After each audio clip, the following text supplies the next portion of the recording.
इंसान का मन बहुत अजीब है। वो सुख चाहता है लेकिन गलत जगह पर ढूंढता है। और जब सुख गलत जगह पर ढूंढा जाता है तो वही चीज़ धीरे धीरे आदत बन जाती है। हस्ट माइथुन कोई समस्या इसलिए नहीं है क्योंकि शरीर ने कुछ गलत कर लिया। समस्या इसलिए है क्योंकि मन ने अपना रास्ता खो दिया है। जब इंसान अकेला होता है, जब उसके पास बात करने वाला कोई नहीं होता, जब जीवन में कोई गहरा उद्देश्य नहीं होता, तब मन तुरंत सुख की तलाश करता है।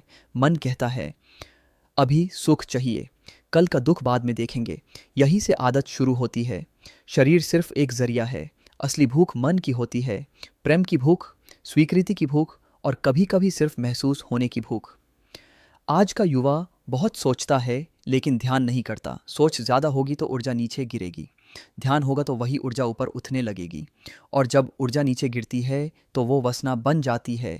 जब ऊपर उठती है तो वही ऊर्जा प्रेम, प्रतिभा और प्रार्थना बन जाती है। समझ लो आस्कनियो, तुम गलत नहीं हो, पर तुम जागे हुए भी नहीं हो। आदत इसलिए नहीं बनती क्योंकि सुख मिल रहा है। आदत इसलिए बनती है क्योंकि अंदर खालीपन ज़्यादा है। जब इंसान अपने जीवन से संतुष्ट होता है, जब दिन में शरीर थकता है, जब रात को मन शांत होता है, तब ज़बरदस्ती सुख निकालने की ज़रूरत नहीं पड़ती। पर जब दिन भर मोबाइल, कंपैरिजन, चिंता और डर हो, तो रात को शरीर से सुख निकाला जाता है। ये सुख नहीं है, ये सिर्फ भूलने का तरीका है। और जो चीज़ भूलने के लिए की जाए वो कभी शांति नहीं देती।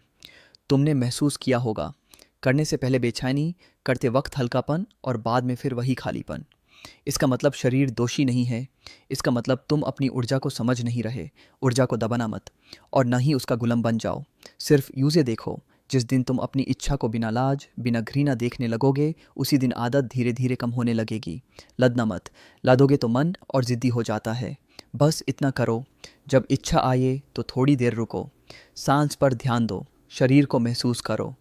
तुम पाओगे इच्छा एक लिहार है, आती है और चली जाती है। तुम लिहर नहीं हो, तुम देखने वाले हो। और जो देख लेता है वो कभी गुलाम नहीं रहता। याद रखो, तुम्हारी ज़िंदगी सिर्फ शरीर नहीं है। तुम्हारे अंदर एक गहरा आकाश है जिसे तुमने अभी छुआ ही नहीं। जिस दिन तुम अपनी ज़िंदगी में कोई सच्चा काम, कोई रचना, कोई ध्यान ले आओगे, उसी दिन शरीर अपनी जगह पर आ जाएगा। ऊर्जा कहीं जाती नहीं, या तो नीचे गिरती है या ऊपर उठती है। चुनाव तुम्हारा है और ये चुनाव एक दिन का नहीं होता, ये रोज़ का होता है। खुद से नफ़रत मत करो, खुद को समझो, क्योंकि समझना ही पहला ध्यान है और ध्यान ही जीवन को बदलने की शुरुआत है।